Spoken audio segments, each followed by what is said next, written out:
Hello, YouTube. This is James with the Tolerance Break again. This week I'm gonna take a break from the timeline and just talk about it's been a hard week for me. The last couple weeks have been hard, and I've been struggling not to smoke to cope with the day when they come to me. Um, 2 weeks ago, I got injured.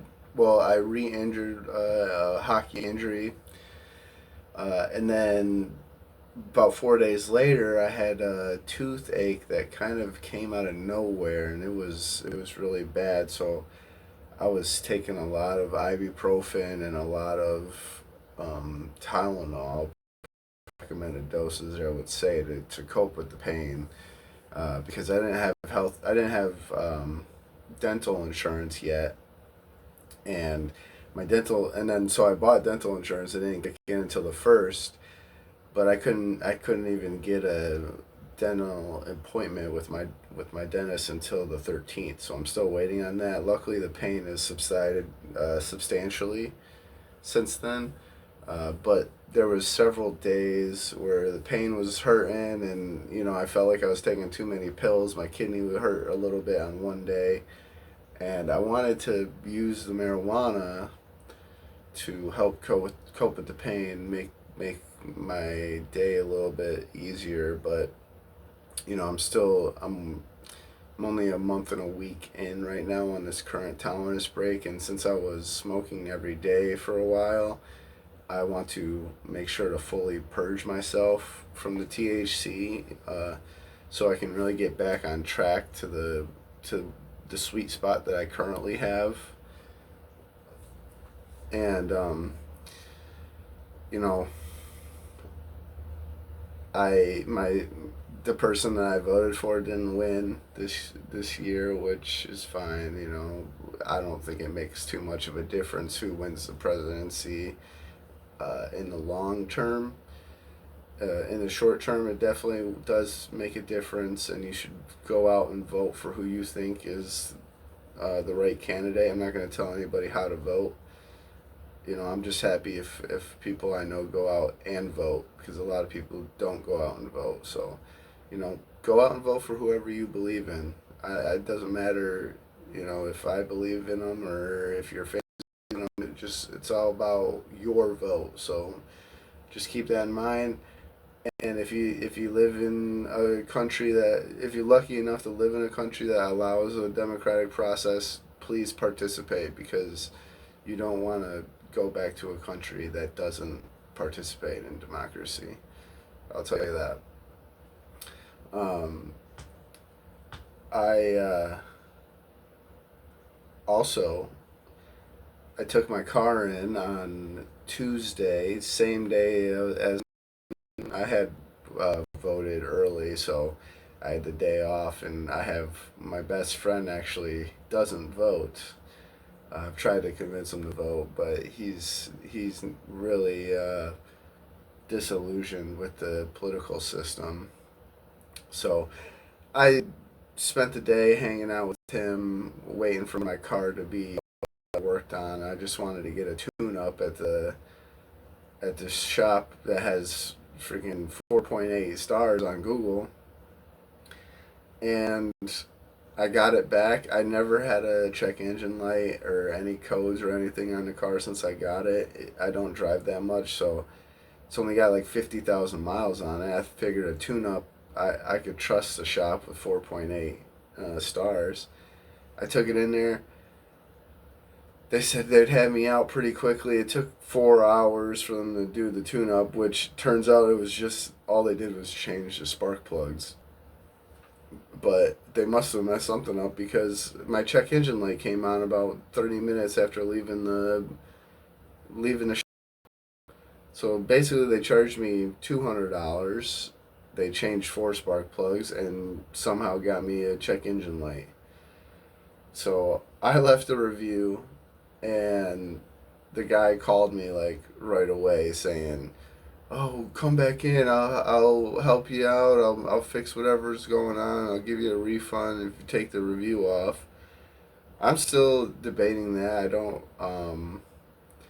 I don't like the idea of him buying my review, because then the other people that use reviews like I do are gonna miss my review, which I feel is valid. Like, why?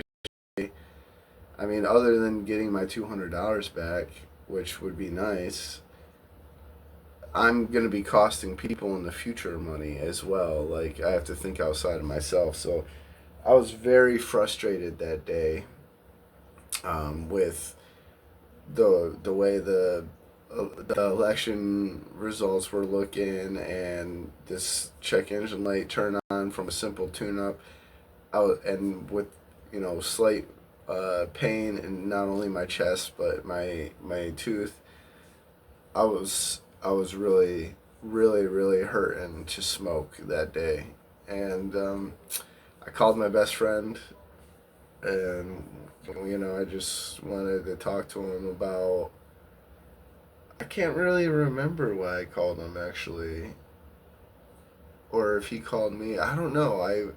I think I might have texted him that I was like really, really. I can't remember. Oh, you know what it was? I wanted to borrow his car to play drop in high on the next day, on Wednesday, because I didn't know the extent in which the person messed up my vehicle, so I didn't want to risk driving it, and maybe making my repair cost even higher than what it already is going to be. So I called him about maybe borrowing his car, and we got into a long talk about a multitude of things that really helped me calm down. You know, it didn't completely solve the issues, but it really helped me calm down, and quite a, in the way that I was looking for the marijuana to produce for me.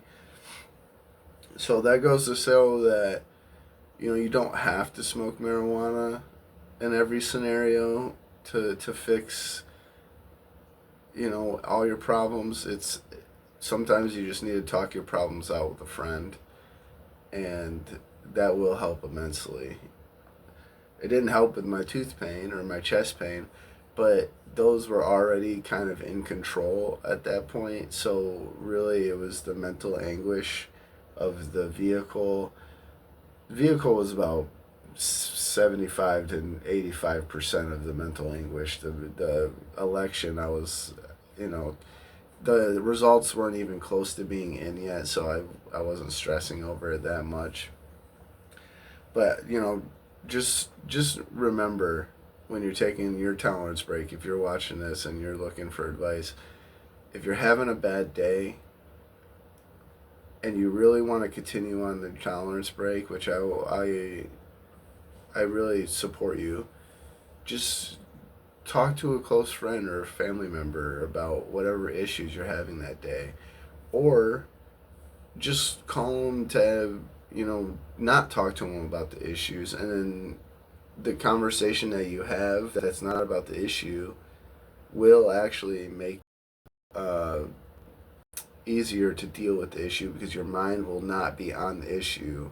Sometimes the anguish comes from the constant thinking about the issue.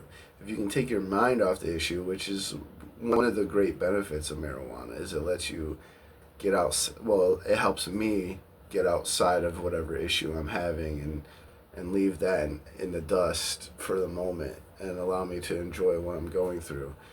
And this conversation I had with my best friend, it got me out of the thinking about the current issue I had, and we were talking about something that didn't even have anything to do with it, like evolution and technology, and if technology in long term might be bad for human evolution. It's kind of like a silly discussion, but we were just talking, and it really helped. So just keep that in mind, that sometimes your problems, or talk with someone not even about your problems, and it will help your problem if it's not too bad, too much of a bodily issue. So I long story short, I'm maintaining this tolerance break despite having a few bad days in the last couple weeks. Uh, I'm debating on whether or not I should break my tolerance break. That's so weird to say. I've said it a couple of times since I've been doing this. Uh, I'm debating on whether I want to end my tolerance break for a video. You know, smoke in the beginning of the video. I don't know if that's a good idea since some people might watch this video um, to help them get through a tolerance break. So I don't want to smoke on the video and push someone to break their tolerance break when they're looking to this video for help with it. So I might not do that, but it is an idea I have just to show. It's more of like a scientific uh, thing where you're kind of showing you the true benefits of taking a break. But I don't know if I'm gonna do that. That's just a thought.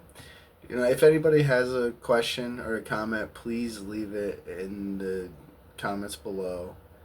And if it's pertinent to the tolerance break, I will make a video about it. It doesn't my videos can be whatever, as long as they're somewhat dealing with the tolerance break, I feel.